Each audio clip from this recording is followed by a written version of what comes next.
تو سوال یہ ہے کہ اگر کانٹ کے مطابق خدا ماورا ہے تو کانٹ اسے کس بنیاد پر تسلیم کرتا ہے یا کیوں سمجھتا ہے کہ خدا کا ہونا ضروری ہے؟ دوستو، کانٹ کے مطابق خدا ماورائی یعنی ٹرانسیڈنٹ ہے، یعنی وہ انسانی حسی تجربے اور سائنسی علم کی حدود سے باہر ہے۔ کانٹ کے فلسفے میں خدا کو ایک ایسی حقیقت کے طور پر تسلیم کیا گیا جاتا ہے جس کا وجودیاتی یا وجود نظریاتی عقل یعنی تھیوریٹیکل ریزن سے ثابت نہیں کیا جا سکتا، لیکن عملی عقل جسے وہ پریکٹیکل ریزن اور اخلاقی ضرورت کے لیے خدا کا تصور کو وہ لازمی سمجھتا ہے۔ کانٹ کے مطابق خدا کو تسلیم کرنے کی مختلف وجوہات ہو سکتی ہیں، جس میں ہم یہ دیکھتے ہیں کہ مورل لا ہے اور خدا کی ضرورت کانٹ کے نزدیک انسانی شعور میں ایک داخلی اخلاقی قانون موجود ہے جسے وہ کیٹاگوریکل امپیریٹیو کہتا ہے۔ یہ اخلاقی اصول انسان سے تقاضا کرتا ہے کہ وہ صحیح اور غلط کے درمیان فرق کرے اور ہمیشہ اخلاقی طور پر درست عمل کرے۔ تاہم اس اخلاقی قانون کے نفاذ اور تکمیل کے لیے وہ سمجھتا ہے کہ خدا کا وجود ضروری ہے۔ دوسرا، مورل جسٹس، دنیا میں ہمیشہ نیک اعمال کا صلہ اور برے اعمال کی سزا نہیں ملتی۔ آخری انصاف کے لیے ایک ایسی ہستی کا تصور ضروری ہے جو ہر عمل کا محاسبہ کرے۔ دوستو، یہ without God the moral law would lack the guarantee of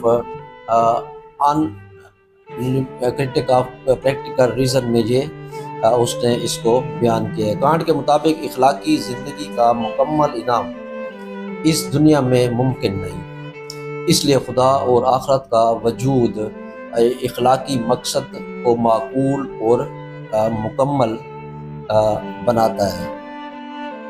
دوستو، کانٹ نے پاسٹولیٹ آف پریکٹیکل ریزن میں کہا، یا وہ یہ دلیل دیتے ہیں کہ نظریاتی عقل خدا کے وجود کو ثابت کر سکتی ہے اور نہ رد کر سکتی ہے، لیکن عملی عقل خدا کو ایک مفروضے کے طور پر قبول کرنے پہ مجبور کرتی ہے تاکہ انسانی زندگی کے اخلاقی اور روحانی مسائل حل کیے جا سکے۔ وہ یہ بھی کہتا ہے کہ انسان کو اپنی اخلاقی اصولوں پر عمل کرنے کے لیے ایک بلند تر مقصد کی ضرورت ہے، اور یہ مقصد خدا کے تصور سے حاصل ہوتا ہے۔ یعنی وہ کہتا ہے کہ God is a necessary postulate for the highest good, Currituck of practical reason میں اس کا ذکر ہے۔ دوستو، یہاں پر کانٹ نے اخلاقی زندگی کے لیے اعلیٰ خیر جسے وہ سمم بونم کا تصور پیش کرتا ہے، جو خوشی اور نیکی کا کامل امتزاج ہے۔ کانٹ کے مطابق اخلاقی طور پر نیک انسان کو انعام ملنا چاہیے اور یہ انعام اعلیٰ خیر کے حصول میں مضمر ہے، لیکن اس دنیا میں اعلیٰ خیر کا حصول ممکن نہیں، لہذا خدا کا وجود اور آخرت کا تصور ضروری ہے تاکہ نیکی اور خوشی کے درمیان ہم آہنگی ممکن ہو سکے۔ The highest good demands the postulation of God as a moral ruler, religion within the bounds of mere reason۔ یہ 1793 میں جو کانٹ کی کتاب کا حوالہ ہے۔ دوستو، کانٹ کے فلسفے میں انسانی آزادی، فریڈم بھی بنیادی اہمیت رکھتی ہے۔ ان کے مطابق انسان اخلاقی طور پر آزاد ہے، لیکن اسے آزادی کو معنویت دینے کے لیے خدا کا تصور ضروری ہے۔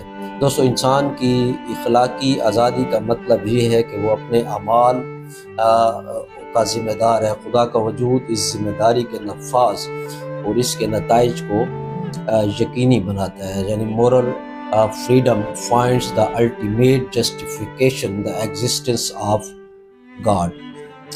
یہ بھی practical critic of practical reason میں ان کا یہ ایک مشہور حوالہ ہمیں ملتا ہے۔ دوستو کانٹ کے نزدیک خدا اخلاقی اصولوں کے نفاذ کا ضامن ہے۔ اگر خدا کا وجود نہ ہو تو انسانی اخلاقی کوششیں بے معنی ہو جائیں گی، کیونکہ انصاف کا کوئی اعلیٰ معیار موجود نہیں ہے، جس کا وہ حوالہ دیتا ہے God is the necessary condition for the realization of a moral world order practical reason میں اس کا یہ حوالہ ملتا ہے ہمیں۔ دوستو اب ہم یہ سمجھتے ہیں کہ کانٹ خدا کو ایک اخلاقی ضرورت اور عملی مفروضے کے طور پر تسلیم کرتا ہے، کیونکہ خدا اخلاقی انصاف اور آخرت کے تصور کو ممکن بناتا ہے۔ دوسرا، ایک اعلیٰ خیر کا ہمیں جو تصور ملتا ہے اس کا حصول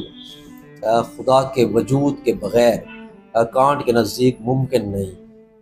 انسانی آزادی اور اخلاقی ذمہ داری کا مفہوم خدا کے تصور کے ذریعے زیادہ مضبوط ہوتا ہے۔ تو دوستو کانٹ کے مطابق خدا کو ماورائی مانتے ہوئے بھی انسانی اخلاقی زندگی کو معقول اور بامقصد بنانے کے لیے اس کا تصور اس لیے لازمی ہے۔ یہ تصور مذہبی عقیدے سے زیادہ فلسفیانہ اور عملی بنیادوں پر استوار ہے۔